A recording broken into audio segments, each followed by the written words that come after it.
North Korea resumed its missile provocation this morning, having fired short-range ballistic missiles multiple times. And just last night, the regime floated more trash-carrying balloons. Ahn Sung-jin explains its intention behind all these. North Korea on Thursday morning fired multiple short-range ballistic missiles toward the East Sea. South Korea's Joint Chiefs of Staff said they're analyzing the types and range of the missiles launched from the Pyongyang area. It added that the missiles flew approximately 360 kilometers before landing in the East Sea. The last time the North fired ballistic missiles was on July 1st, which Pyongyang said were successful test launches of a new type of tactical ballistic missile. The Joint Chiefs of Staff emphasized that North Korea's missile launch is a clear provocative act that seriously threatens the peace and stability of the Korean Peninsula, and said they remain on high alert for potential additional launches. The short-range ballistic missile provocation may have been a backlash against our recent joint exercises or could be a test for export to Russia.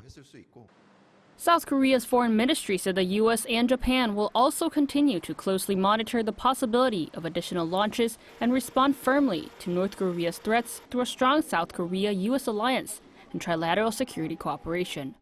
An official at the Unification Ministry also stated that at a time of urgent recovery from flood damage, the provocations demonstrate the falsehood of the regime's propaganda, while a professor suggests that these provocations hint at North Korea's ambitions.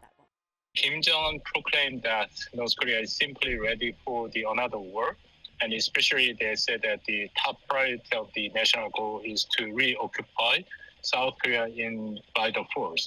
So I think this is one of their attempts to, in some sense, continue to ready for the war against South Korea. North Korea's launch of ballistic missiles follows the sending of more trash-carrying balloons towards the south on Wednesday evening. However, most of those balloons were carried by the wind back north of the military demarcation line. Speculation is rising that this could hint at a return to provocations against the south, after trash balloons were sent for 5 consecutive days from September 4th until the 8th. Watchers also say the North may increase provocations ahead of the U.S. presidential election in November. Ahn Sung-jin, Arirang News.